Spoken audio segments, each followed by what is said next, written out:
Saya akan menjelaskan buku Perubahan Sosial Budaya di bab 1 dan bab 2. Di bab 1, konsep perubahan sosial. Perubahan sosial itu dipahami sebagai suatu proses yang pasti terjadi dalam kehidupan masyarakat, karena manusia selalu berusaha mencari hal baru dan memperbaiki keadaan.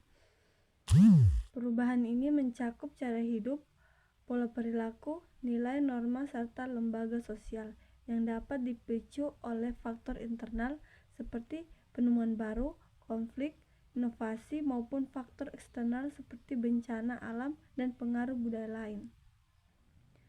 Bentuk perubahan sosial dapat berupa evolusi yang berlangsung lambat dan alami, atau revolusi yang cepat, mendasar, dan mampu mengubah sandi kehidupan masyarakat.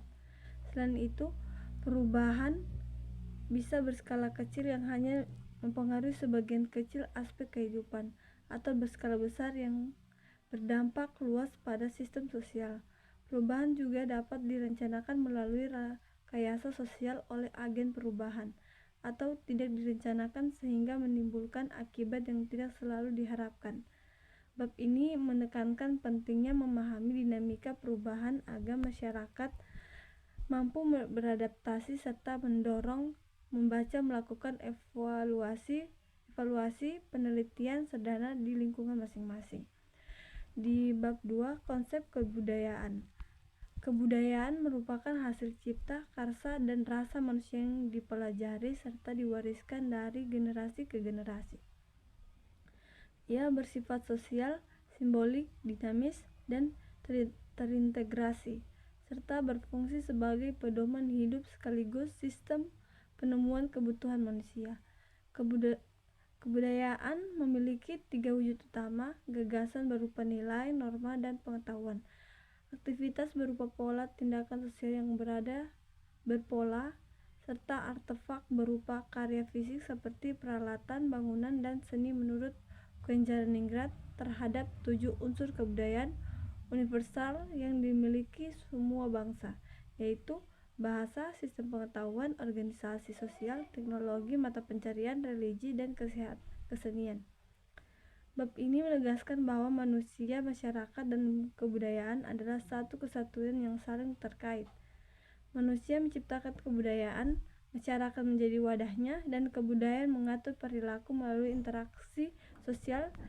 Interaksi tersebut bisa bersifat asosiatif seperti kerjasama, akulturasi, dan asimilasi, maupun disosiatif seperti persaingan dan konflik, yang semuanya menjadi sarana kebudayaan untuk terus hidup, berkembang, dan menyesuaikan diri dengan perubahan zaman. Saya akan menjelaskan buku Perubahan Sosial Budaya di bab 1 dan bab 2. Di bab 1, konsep perubahan sosial. Perubahan sosial itu dipahami sebagai suatu proses yang pasti terjadi dalam kehidupan masyarakat, karena manusia selalu berusaha mencari hal baru dan memperbaiki keadaan. Perubahan ini mencakup cara hidup, pola perilaku, nilai, norma, serta lembaga sosial yang dapat dipicu oleh faktor internal seperti penemuan baru, konflik, inovasi, maupun faktor eksternal seperti bencana alam dan pengaruh budaya lain. Bentuk perubahan sosial dapat berupa evolusi yang berlangsung lambat dan alami, atau revolusi yang cepat, mendasar, dan mampu mengubah sandi kehidupan masyarakat. Selain itu, perubahan bisa berskala kecil yang hanya mempengaruhi sebagian kecil aspek kehidupan, atau berskala besar yang berdampak luas pada sistem sosial. Perubahan juga dapat direncanakan melalui rekayasa sosial oleh agen perubahan, atau tidak direncanakan sehingga menimbulkan akibat yang tidak selalu diharapkan. Bab ini menekankan pentingnya memahami dinamika perubahan agar masyarakat mampu beradaptasi serta mendorong membaca, melakukan evaluasi penelitian sederhana di lingkungan masing-masing. Di bab 2, konsep kebudayaan. Kebudayaan merupakan hasil cipta, karsa, dan rasa manusia yang dipelajari serta diwariskan dari generasi ke generasi.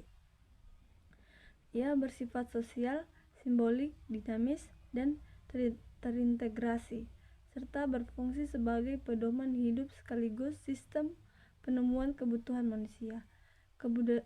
Kebudayaan memiliki 3 wujud utama: gagasan berupa nilai, norma, dan pengetahuan. Aktivitas berupa pola tindakan sosial yang berpola, serta artefak berupa karya fisik seperti peralatan, bangunan, dan seni menurut Kwenjaraningrat terhadap 7 unsur kebudayaan universal yang dimiliki semua bangsa, yaitu bahasa, sistem pengetahuan, organisasi sosial, teknologi, mata pencarian, religi, dan kesenian. Bab ini menegaskan bahwa manusia, masyarakat, dan kebudayaan adalah satu kesatuan yang saling terkait. Manusia menciptakan kebudayaan, masyarakat menjadi wadahnya, dan kebudayaan mengatur perilaku melalui interaksi sosial. Interaksi tersebut bisa bersifat asosiatif seperti kerjasama, akulturasi, dan asimilasi, maupun disosiatif seperti persaingan dan konflik, yang semuanya menjadi sarana kebudayaan untuk terus hidup, berkembang, dan menyesuaikan diri dengan perubahan zaman.